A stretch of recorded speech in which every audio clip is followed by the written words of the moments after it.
We won't pain you for that long. Yeah, No, just the one. Should be yeah, should be yeah. good, right? Yeah, I think so. Oh, I guess I should start the webinar, huh? Yeah, it's 8:30 now. Okay, I'll get off video.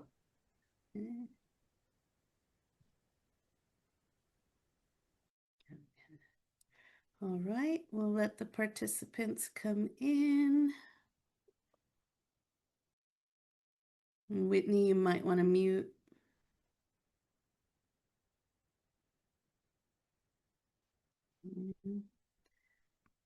Yeah. Okay, and they're all coming in now.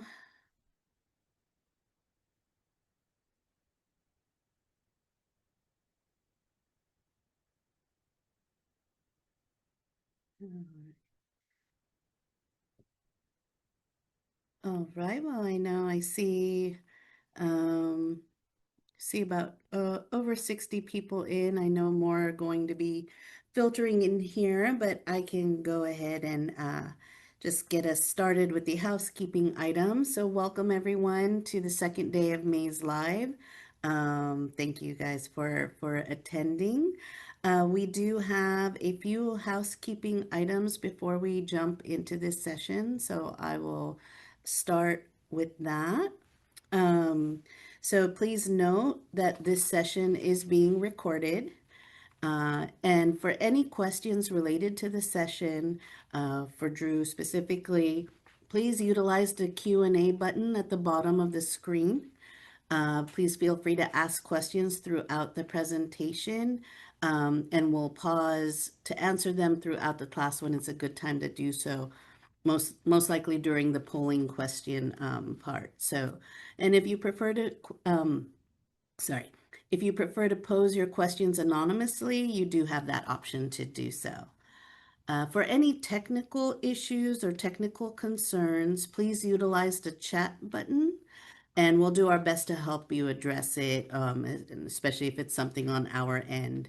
There is a PDF of a handout of the PowerPoint slides for this class. You should have received them by email. We also will post them in the chat, and if there's multiple chats, we'll post it occasionally. And if you don't see it, please post in the chat and we'll get it out to you. Now, for polling questions, in order to get CPE credit for attending this session, there will be polling questions throughout the class. In order to get the CPE credits, you do need to respond to the polling questions. And don't worry whether you answer them correctly or incorrectly, you will get credit. So just make sure that you do respond to the polling question. If for any reason you have any technical difficulties with the polling question, whether you don't see them when we're talking about it or you're unable to respond and submit, then put your name in the chat so that we can track your attendance. Lastly, we do have a survey that will be posted in the chat as soon as the presentation has been completed. Please complete that survey as soon as possible. You can click on it, and when it comes up, it is the same link for all classes in case you're attending multiple sessions. We will also send you a thank you email in the next couple of days once May's Live is completed. That will include the survey. The CPE certificates will be emailed to you within 2 weeks after you have completed the survey. So make sure you do complete that survey so we can get your CPE certificate out to you. And so now I'm happy to introduce Drew Ballard from Foster and Foster Actuaries and Consultants. He's going to do a presentation over OPEB fundamentals and considerations. So Drew is an actuary with Foster and Foster Consulting Actuaries Inc. and has over 15 years of experience specializing in administration and valuation of governmental pension and OPEB retirement systems. In conjunction with Foster and Foster's acquisition of Bartell Associates in 2022, Drew relocated to California to manage Foster and Foster's California practice. Drew is a fellow of the Society of Actuaries, an enrolled actuary per ERISA, and a member of the American Academy of Actuaries. So thank you, Drew, for joining us today, and we're all looking forward to your presentation. And now I'll hand it over to you. Okay, thank you. Good morning, everybody. As mentioned, my name is Drew Ballard. I'm an actuary at Foster & Foster, and today I'm going to go over a presentation with you on OPEB. If you were there live last year, I talked a lot about the CalPERS components of valuation. So I thought this year I'd focus more on the OPEB side of things. So we'll go through a presentation here today. Hopefully this screen share has worked and is working correctly. So let me just get this started.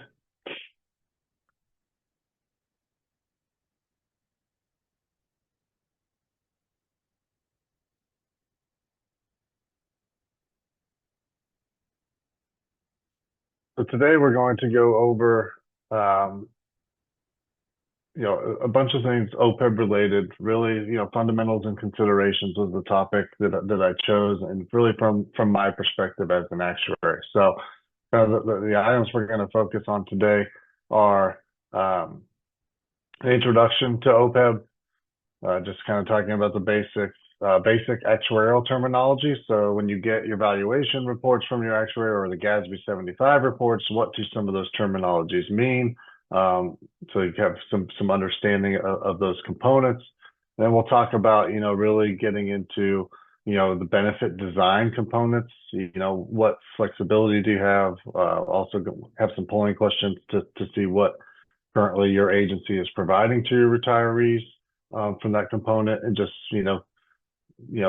pros and cons of different strategies. Then we're going to talk about funding strategies, right? So different than pension, but OPEB is very, especially in California, about 60% of our clients are pre-funding their OPEB liabilities, and it comes in various different forms of strategies. So talk about that a lot, and again, have a polling question to see, what the audience, how your current agency is approaching funding your OPEB liabilities.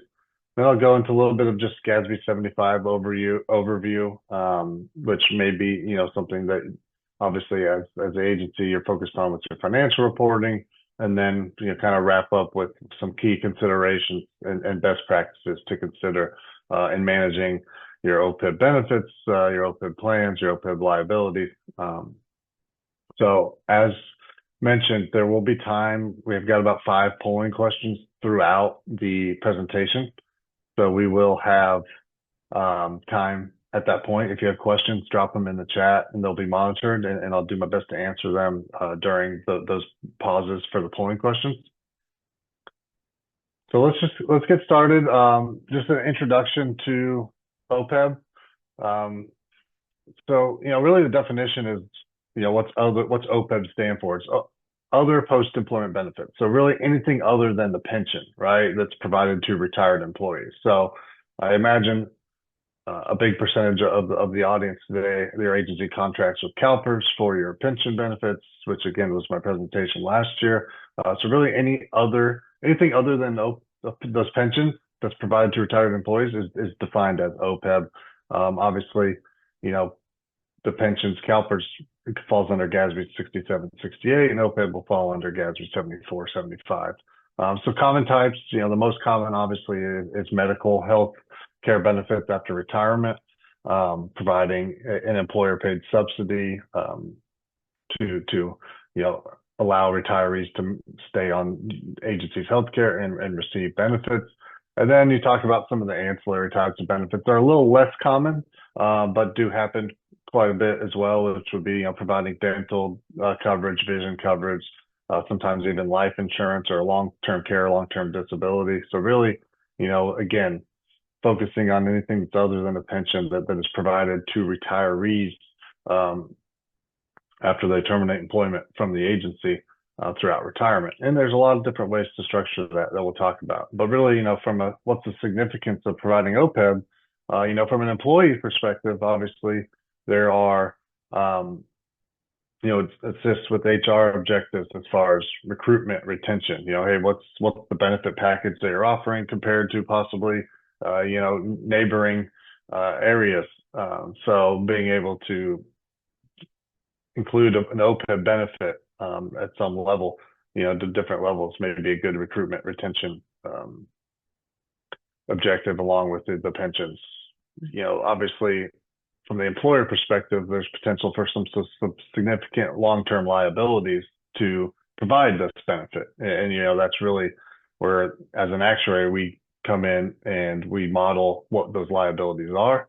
And I'll talk a lot about today, how can you manage those liabilities, and what's, the current focus for your group as far as, or concerns on the liabilities when it comes to OPEB. So I'm going to actually start with the first polling question, right, kind of out the gate, just to get a gauge kind of, the audience. What type of OPEB benefits does your agency currently offers to retirees? Just a couple options here. So you've got medical benefits only, medical plus those ancillary benefits, whether it's one or multiple, dental, vision, life, or you're not currently providing OPEB benefits to your retirees. All right, and I launched the poll.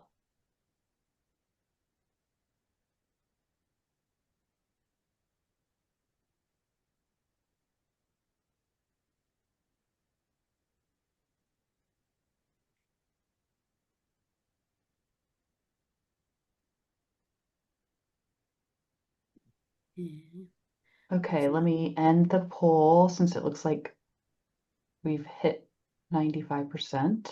Okay, awesome. And there's no questions currently, so. Okay, so showing that about half, kind of a 50-50 split here with a couple that aren't providing benefits. So 50% really medical benefits only, and 50 had, some kind of ancillary benefits provided. So that's, good information. Just kind of wanted, like I said, wanted to gauge, where things currently stand with your group as far as we continue to go through this presentation. So next couple slides I'm going to talk about are just, basic terminology that is being used. And Whitney or Rick, could you make sure that you're seeing that I'm changing slides, right? Because I have multiple screens. Oh, okay. Yes. And just so you know, it's not in like presenter mode, but we can't see your notes, but Yeah. the slides are moving. Okay, thanks. So just some basic terminology. And again, this, the purpose here is to just give some background on, when I get my reports from the actuaries, what do some of these terms mean? So I'm just going to go through some of the most common ones that you'll see when you receive a report from the actuary or are having discussions, whether it's even, very synonymous to CalPERS pension reports. So actuarial accrued liability. That's really, what do we use to develop the unfunded liability or the total OPEB liability for GASB 75 is really what's the present value of benefits that are attributed to employee service to date, right? So for somebody who's new in their career, say they were hired, yesterday, they wouldn't really have any accrued service. So they wouldn't come in with any accrued liability. Someone who's 10 years in has earned 10 years of service. They have 10 years of earning benefits in the plan, of earning liability. And then somebody who's retired, their accrued liability is complete, essentially. They're no longer earning any future service. So their accrued liability is the same as their present value of benefits. And we'll compare that to asset values to determine the unfunded liability. So normal cost, a couple of ways I like to think about this, and this is one of the main components of the funding is what's the present value of benefits earned in the current year. So what's the run rate of those benefits that are being earned by your employees to ultimately receive that retirement benefit? So it's applicable to active employees only. The other way that actuaries really like to think about it is if you were hired or somebody was hired today, what level of funding would we need to contribute to pay for their benefits from the day they're hired to the day they're expected to retire over their working career? So you're really funding the benefits that they'll be earning and receiving at retirement over their working career. So normal cost, like I said, it's for active employees only.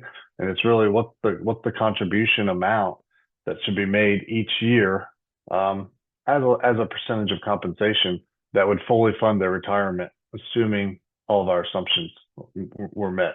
The discount rate, obviously, discount rate is a very important term and assumption that is used in actuarial valuations. It's a rate that we use to calculate the present value of future benefits. So it's like time value money, right?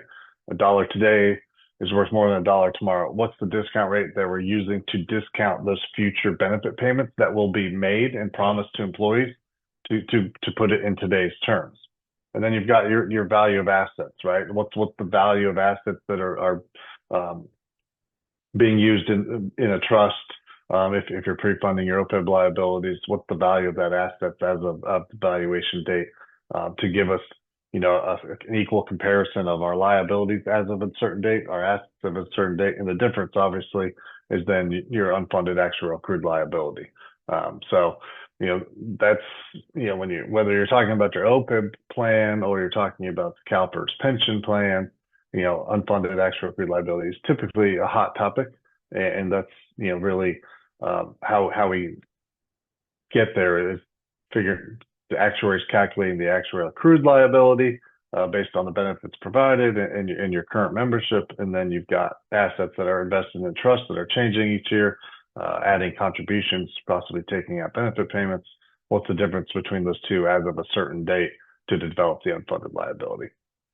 Actuarial assumptions, when we as the actuary are modeling liabilities, we have a set of assumptions that we're using to determine those liabilities. And some of those, they're demographic economic predictions, really, what are the level investment earnings going to be? What's the mortality rates going to be? Life expectancy? What age will folks retire? For OPEB specifically, right? How much is healthcare inflation going to increase premiums over the short and long term? So stuff like that we need to consider in our valuations to develop the liability that will ultimately be used for the OPEB valuation. A couple other terms, and we'll keep moving. Just actuarial cost method. It's really just a technique to allocate that value of benefits over time, kind of like I mentioned with the normal cost. Entry age normal is the one required by GASB 68 and GASB 75, and probably what 99% of you are getting in your valuation, if not 100% at this point. Amortization period is really just similar to, kind of synonymous to a home mortgage. If you have that unfunded liability, what's the time period over which we're going to pay it off with either level payments or payments that increase at a certain rate, similar to percentage of payroll.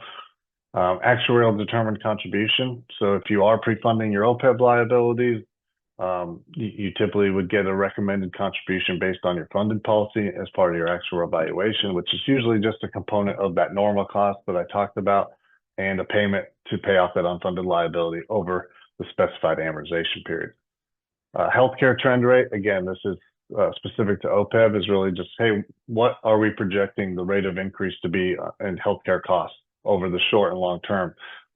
If, for example, just if you're paying even a percentage of premium and the employees pay a percentage, how do we expect those premiums to increase over the short and long term to develop what the value of that employer paid subsidy would be for the OPEB plan?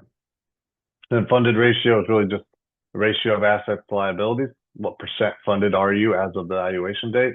Again, just like unfunded liability, typically gets a hot topic. Am I 90% funded? Am I 80% funded?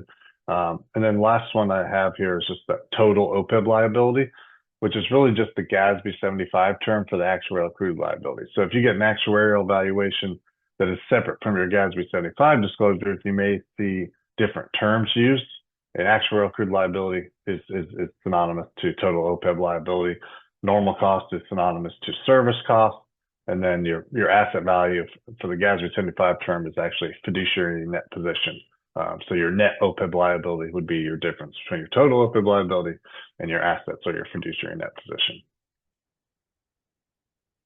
So moving forward, now we really kind of get into what I think is more interesting to what you folks are dealing with, probably on a regular basis, is talking about, what's the OPEB benefit package that we are providing to retirees, or how has that changed possibly over time? So some of the components that are used And again, there's a lot of different ways that this can be structured, and we see a lot of different ways throughout our client base, even around the state, even whether if you're in CalPERS Health, PEMCA, or not, is what are the provisions of the benefits provided to retirees? So a couple just to go over here is obviously what are the eligibility requirements, right? When are folks eligible to start receiving or be eligible to collect the benefit? So a lot of times there's different age and service requirements. Sometimes if we're contracted with CalPERS says it's, age 50 with 5 years of service, you're also eligible for OPEB at that point. Other agencies may say, no, to be eligible for OPEB, you actually have to work 20 years. So you have a little bit of flexibility in the structure of what is the requirement of the employee, how long, what age and service are they required to actually be eligible to receive that benefit at retirement. And then vesting provisions, that's very, very common is to vest into 100% of the benefits that provided, where you're really getting rewarding those longer service employees. So, for example, I talk a lot about CalPERS here just because I know that a lot of folks are in CalPERS pension or even CalPERS Health. There's a CalPERS provision that you start getting 50% vested after 10 years, and you get an extra 5% until you're ultimately 100% vested after 20 years. So obviously, a lot of these considerations, these components would impact the overall cost of the OPEB plan or the benefit that the employee would be receiving. So there's a lot of different ways that you could structure it. Kind of what we've already talked about, what benefit types are provided and levels, right? So are you providing only medical or some of those ancillary benefits to subsidize dental and vision coverage, prescription drug, life insurance? So again, when you're structuring an OPEB plan, you have quite a bit of variety of how this is done. I have plans that, hey, we're gonna provide a subsidy for medical, and we offer dental and vision, but the employee has to pay 100% of the premium for dental and vision, stuff like that. So cost sharing provisions. Once this OPEB plan is set up and you've decided on the benefits that will be provided and when they'll be provided, what's the cost sharing? How much is the employer going to pay compared to the employee? So premium sharing arrangements, right? I think if I were to kind of think about what's most common with my current client base, is there's probably a tiered structure, right? Where folks that were hired, or are retired at this point might have a different benefit than folks that are hired tomorrow. So, maybe that used to be 100% of premium was covered by the agency for retirees, and now it's a smaller amount, some percentage less than 100%, or even we see it's common that there's a cap, right? We'll pay up to $500 a month or something like that, and the rest would be covered by the employee. So again, a lot of variety in designing your OPEB plan, and a lot of variety in the way that you can structure who's eligible, when they're eligible, and how much will the employee or retiree eventually pay for the OPEB benefit or healthcare premium, and how much will the employer subsidize as part of the retirement package. Going a little bit further on some of these components, one of the things that when you're coming up with this benefit and negotiating it or whatever it is what's the duration that will be covered, right? Are you going to continue to pay retiree healthcare premiums for the rest of the retiree's life, or would it possibly be a limited duration? Something that's very common, obviously, is when you're talking about healthcare is Medicare age, right? So a lot of our clients will provide a certain benefit to age 65, and then a smaller benefit thereafter once Medicare would kick in. So there's some coordination with Medicare there, and then we have a lot of plans that they provide it for life, and they provide it, even continue it to a surviving spouse or dependent, to continue to provide benefits on behalf of that retiree. So both of those are covered. So you see dependent coverage, spouse partner eligibility, what provision. It could be that once it does continue to surviving spouse, the benefit is less than it was to the retiree, but there still is some, subsidy paid to that surviving spouse. that would have costs to the agency. So when you're having these discussions, a lot of folks here have probably gone through this, or it's been done previously, and it's not as front of mind. But there really should be a balance between the cost control, right? What's the long-term cost to the agency, to the employer to provide this benefit, and the benefit adequacy to the retiree, right? You want to think about competitive considerations. If there's some recruiting techniques, well, if there's 5 cities next to each other, and each has different OPEB benefit package, how adequate is the benefit that your group is providing to retirees? And balancing that with, okay, what's the long-term obligation to be able to provide that benefit to our retirees, right? And that changes over time. That's something that really needs to be managed, and I'll talk about that some more as we go. And then obviously there might be some legal or contractual constraints in developing that, as far as how can you change them, or things of that nature. So I think the next slide is our second polling question. So again, just kind of want to get an idea of the flavor around the room, as far as how does your agency typically handle these costs? Does the employer pay all of it? Does the retiree pay all of it, or somewhere in between? So you can see, like B, employer pays majority, retiree pays some, or vice versa. Okay, and Drew, just while people are responding to that, we do have one question. Once an employee retires, does their actuarial accrued liability change over time? Yes, the actuarial accrued liability would continue to be changing with each valuation.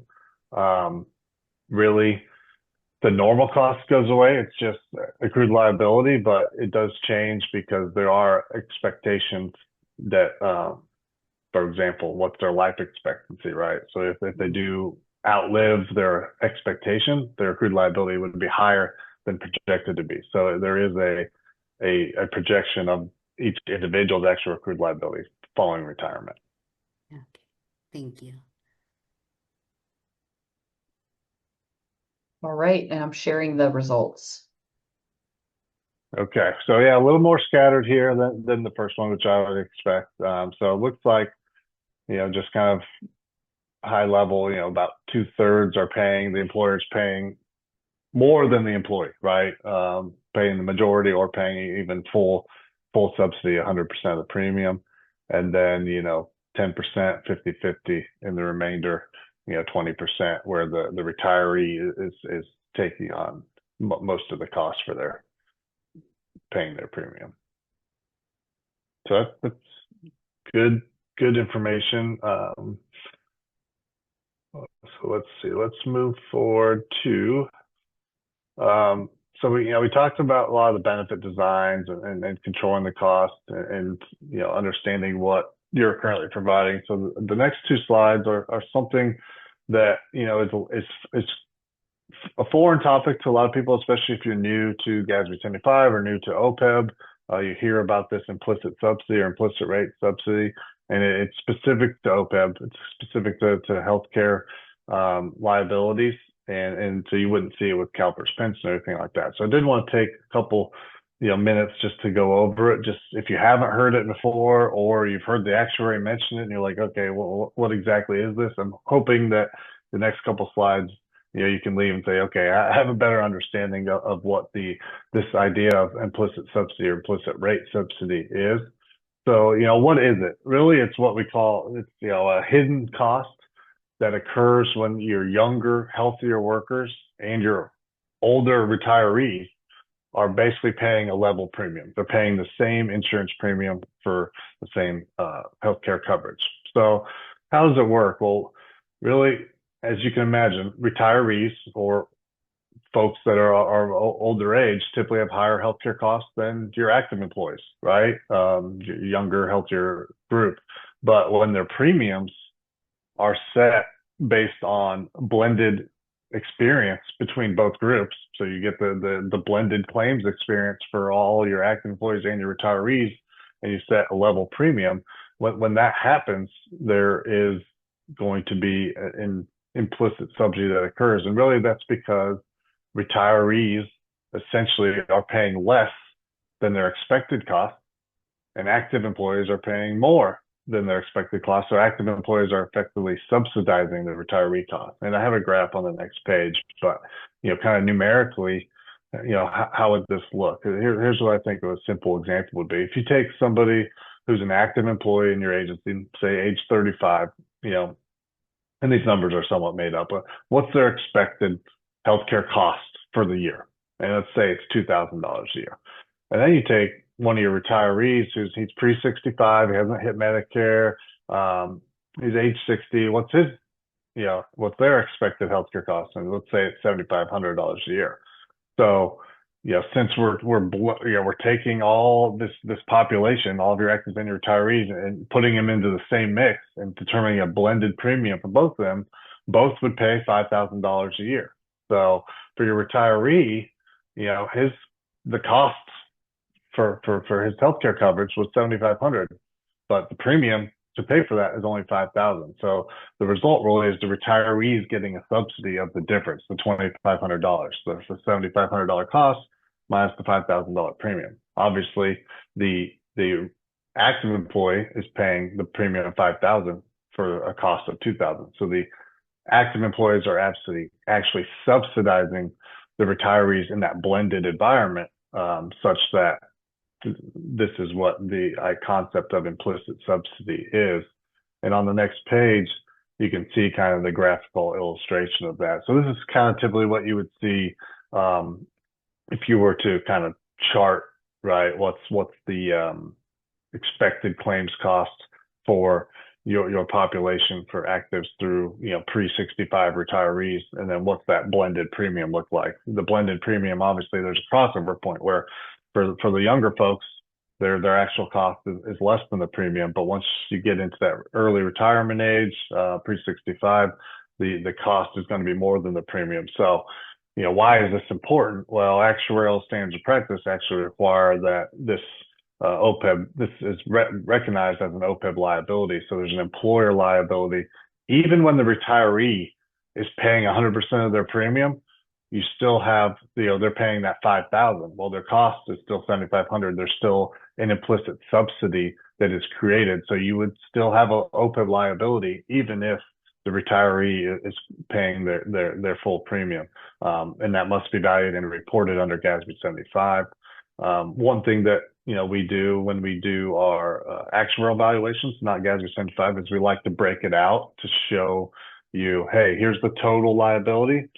Here's based on the employer paid subsidy. Here's based on the implicit subsidy. And often the implicit subsidy could represent a pretty significant portion of that total liability. And this was really, and something that started, I think, with back in GASB 45, that the implicit subsidy needed to start to be recognized on the financial statement. So if you were around back then that shifted things quite a bit with recognizing OPEB liability within your agency.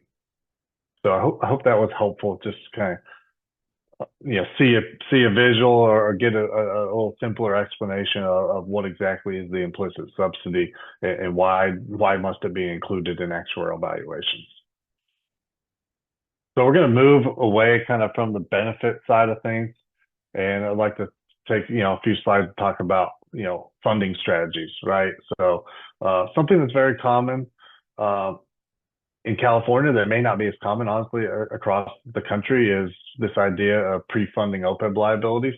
Actually, I think John Bartel, who Bartel Associates, which Foster & Foster had acquired, he was one of the pioneers for helping agencies start thinking about their long-term obligations and start funding their OPEB benefits. So a couple strategies, and I think we'll have a polling question on what is your agency doing, but there's really three levels to this funding strategy. Is the first one being pay as you go. So as benefits come due, you're paying the healthcare premiums based on the employer paid subsidy. You're paying them from current resources, meaning there's no pre-funded, right? It's just, hey, we're paying the benefits as they come due.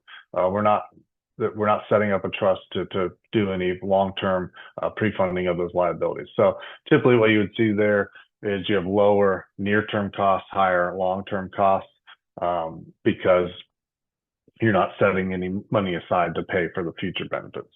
And I'll talk about the GASB 75 discount rate later, but I did put each one on there for how they would change for each funding strategy. And then one partial pre-funding would obviously be something in between the pay-go and the full pre-funding. So you're setting aside some level of benefits for future benefits, but not necessarily paying the full actual determined contribution. So you get some kind of a balance, right, between current costs and future costs.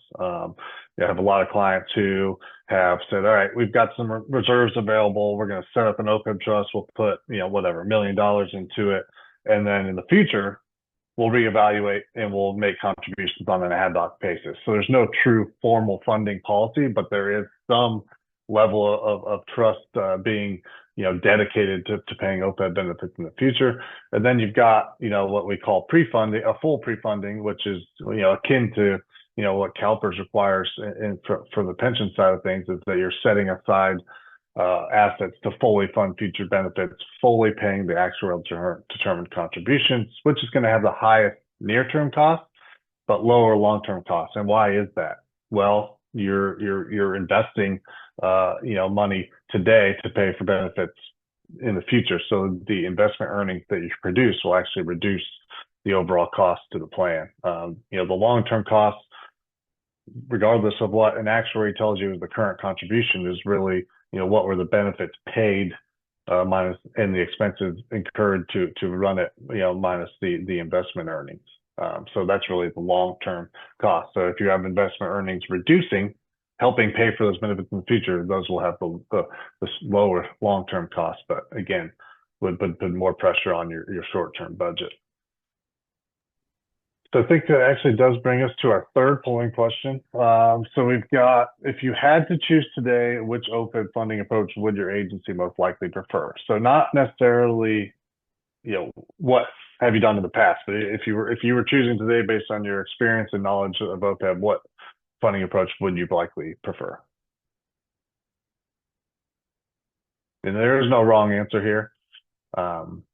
Just kind of gauging what the different objectives are.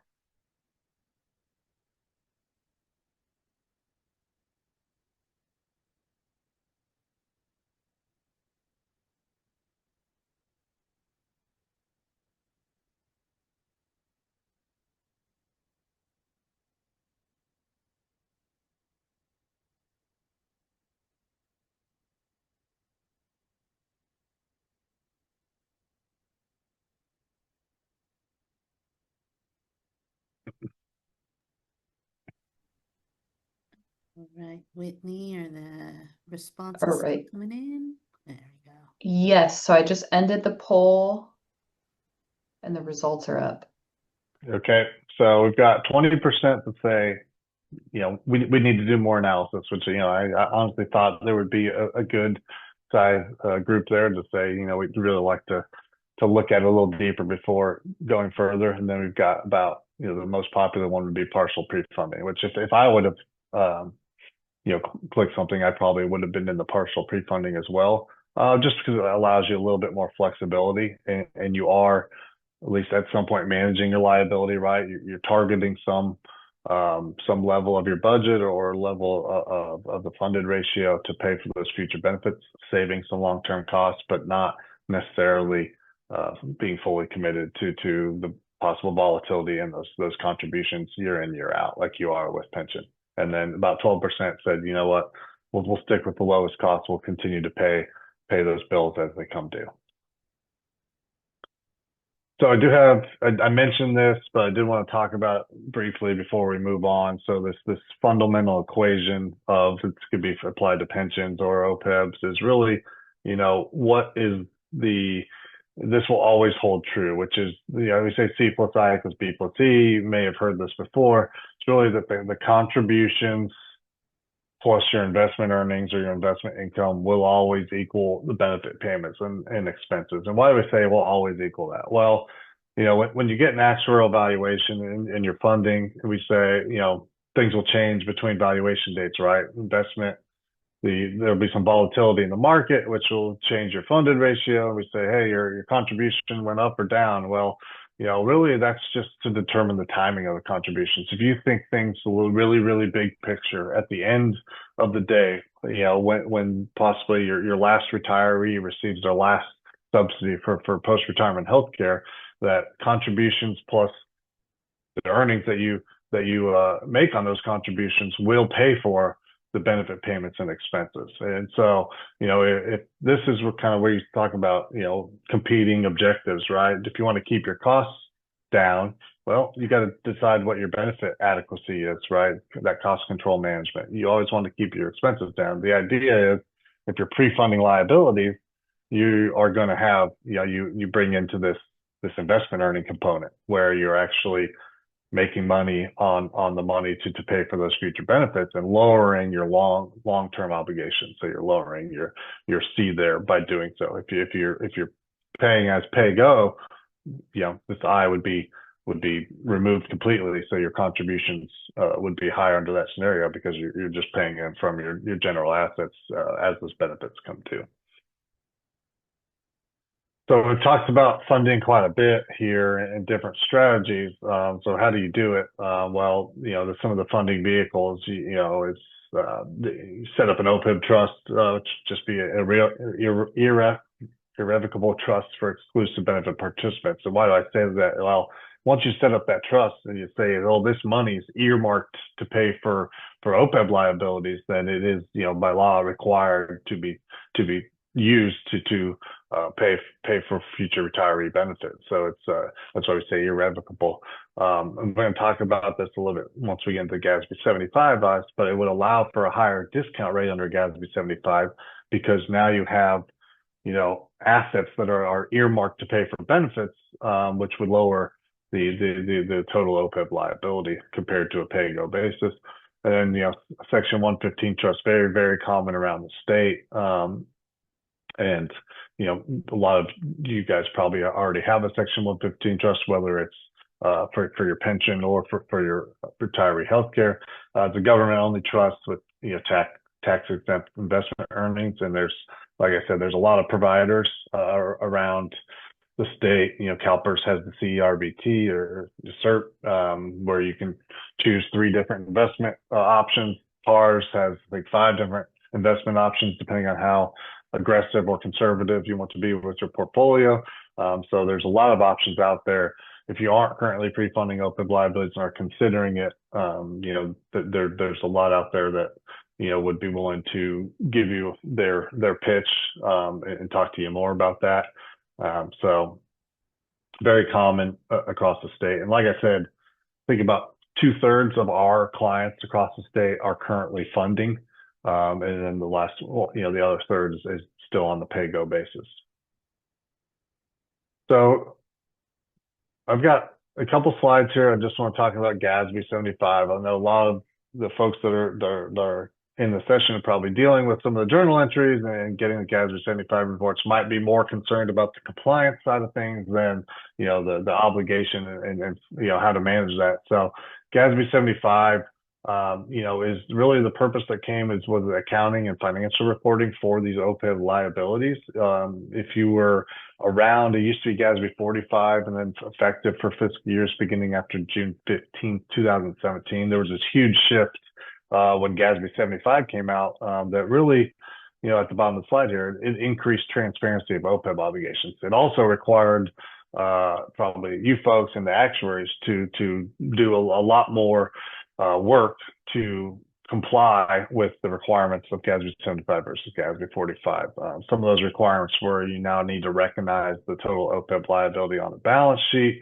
There's much more detailed note disclosures, RSI required supplementary information, and GASB 75 does require all agencies to perform an actuarial evaluation at least every 2 years.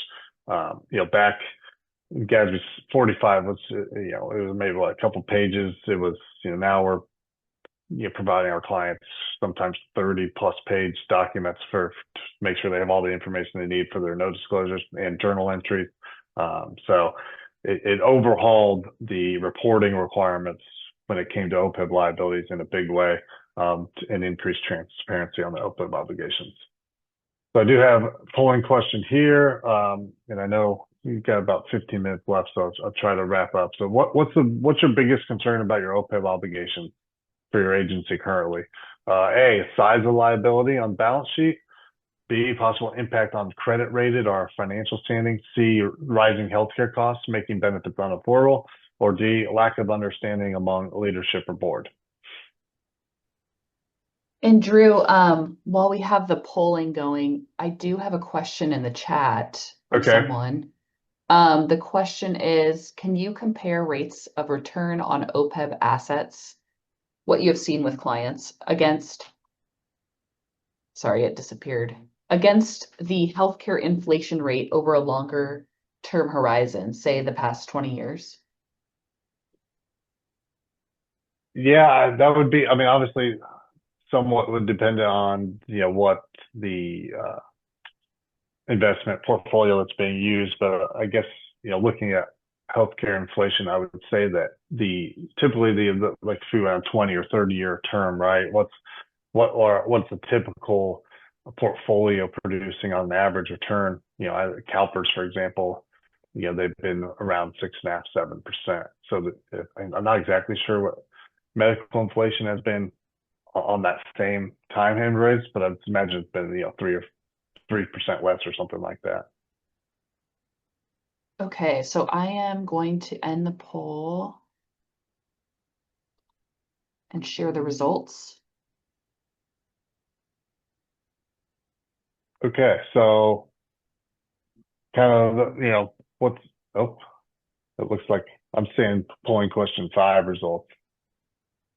Oh, whoops, That's sorry. okay. Yeah, sorry. There was an error in the polling question that was put up, but hopefully everyone just responded to the polling question up there, but and Sorry, if I not, put the 5 yeah. instead of 4, everyone. Okay. I know how to do math, I promise. Okay.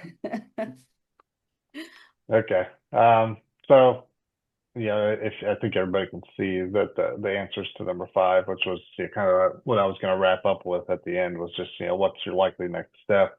Going back and actually looking at, hey, what's our actuarial valuation GASB 75 report showing us? Presenting findings to leadership, reviewing current benefits, or exploring different funding options, or nothing. We're just going to continue business as usual. Thanks for the information. So kind of scattered there, but a lot saying that they might go back and take a look at their actual evaluation, hopefully to look at some of the things we've talked about and how their current plan looks on that basis. So that's great. So I will just kind of move forward. I know we've got questions coming in, but I do want to leave a little bit of time for questions as well. So, on a GASB 75 basis, just kind of wrapping up that, what are some of the key concepts there? One of the biggest ones is, besides what's our liability? Well, when we determine your liability, we need to know what discount rate we're going to use, right? So what's the determination of the discount rate? And it can vary pretty drastically, especially if you're on a pay-go basis.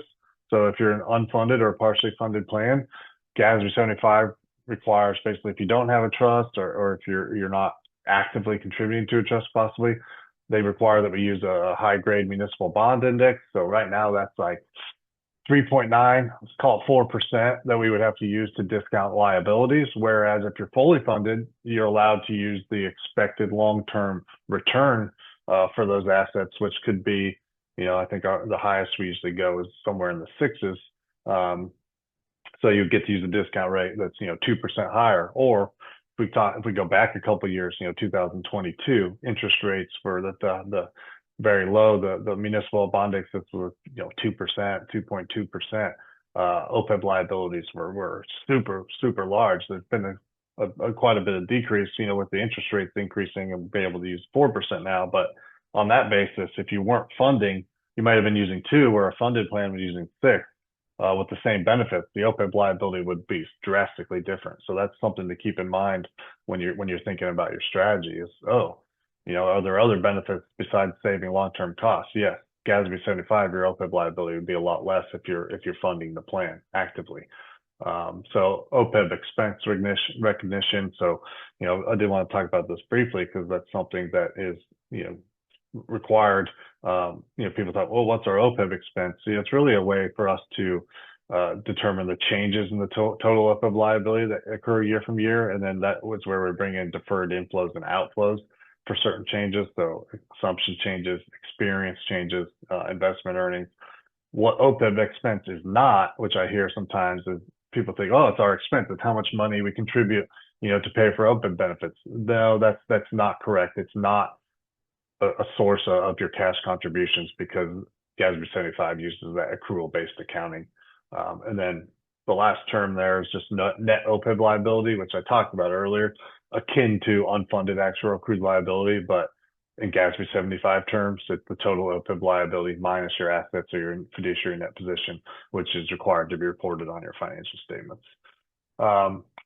So got a couple slides wrapping up here. So your key considerations that we've talked about when you're thinking about fundamentals of your OPEB benefits is, what's the financial impact, right? What's the balance sheet impact? What's bond rating implications? I've got some folks that say, oh, our liability has gotten so high, we need to consider alternatives, whether it's changing the benefit structure, whether it's, we can use a smaller discount rate if we earmark some of our budget towards OPEB, that could impact our bond rating in a positive way, or just budget planning, right? When we do our valuations, we're doing them every 2 years.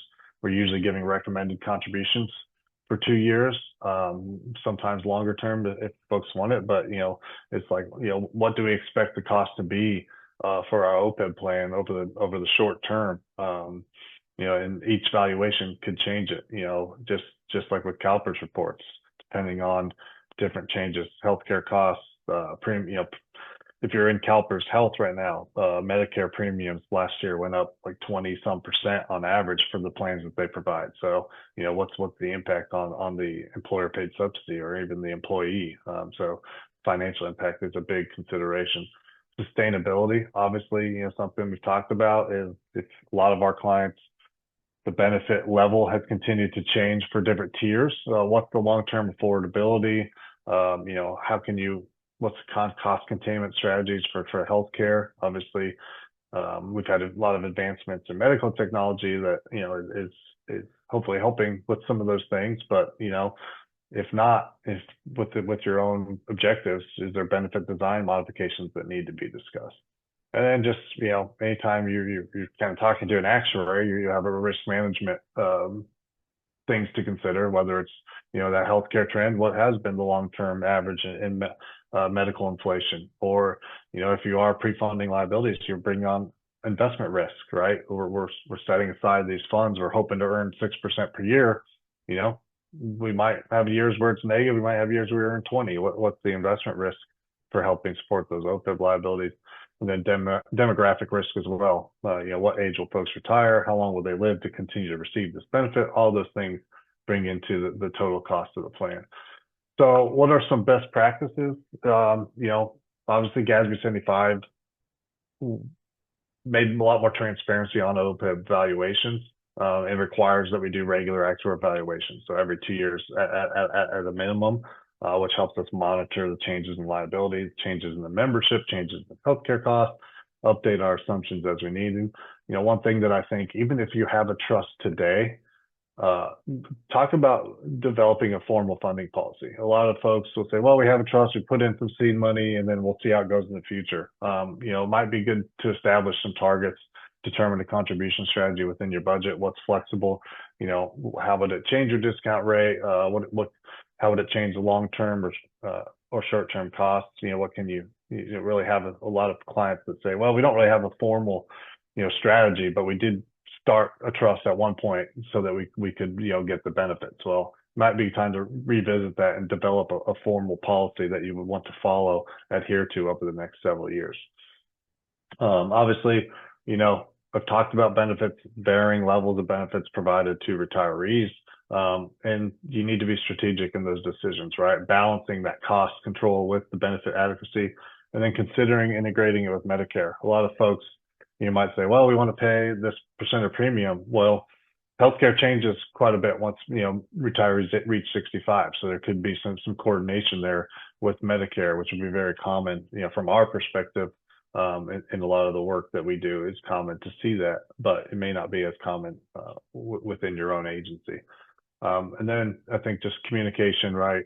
That you typically work with your actuary once or twice a year, but just making sure that you're getting the transparent reporting to your stakeholders, getting a clear explanation of what those OPEB obligations are, how they're expected to maybe change in the future, and what they mean.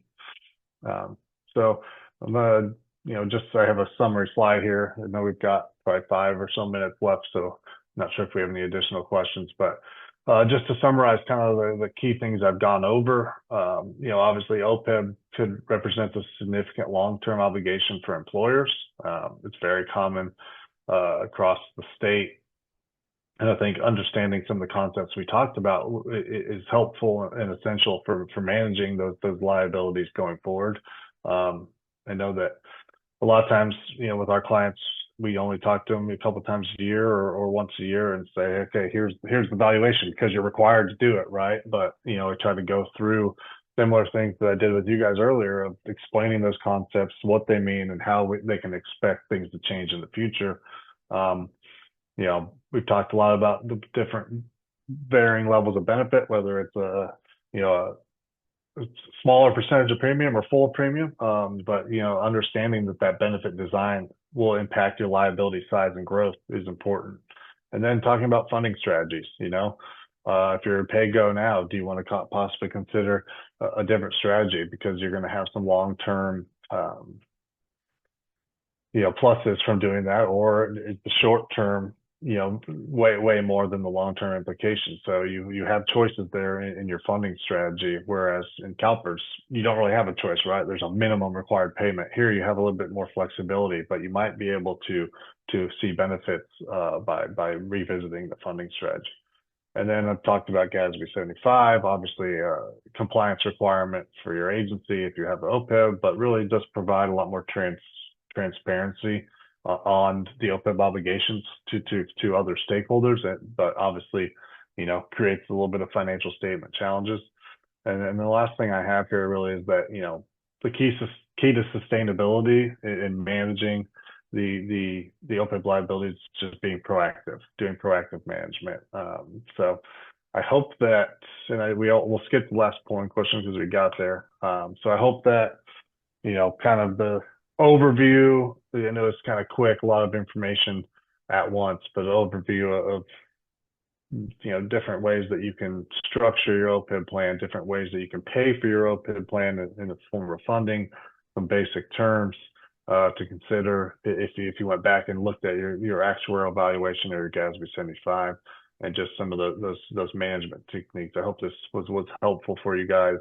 Obviously the timing I think is pretty good for the Maze Group to say, hey, we're going to do this, right before June 30th, because a lot of you folks are probably gearing up for year end, and we'll start getting your GASB 75 reports from your actuary. So might be a little bit more fresh this year, or might be a good time to go look at what you got last year and compare it to what you're going to get this year, or have a different discussion with your actuary. So hope it was helpful for you guys as you think about, managing OPEB liabilities within your agency going forward. But I've got my email address, obviously, on the last slide that I think you got as a handout. So if you have any questions after the fact, please feel free to reach out to me. Be happy to help. Whitney or Rick, were there any other questions that came through on the last few slides? There is just one question. When you do the liabilities analysis, I'm still wondering whether you use the 7,500 for the retirees or just the 2,500 for the blended benefits. But I really think since the active young employees only need to have 2,500 right now, if we are paying 5,000 for them, the current city cash flow is greatly increased as well. Yeah, so great question. Really, what you need to think about here is, so I brought the graph back up to see. So really, from our perspective, right, what we care about when we're developing the liability is who is receiving benefits who's in payment status receiving benefits. So we're really more targeting the focus on those younger retirees, right? So the liability for them, their actual cost is going to be greater than the premium.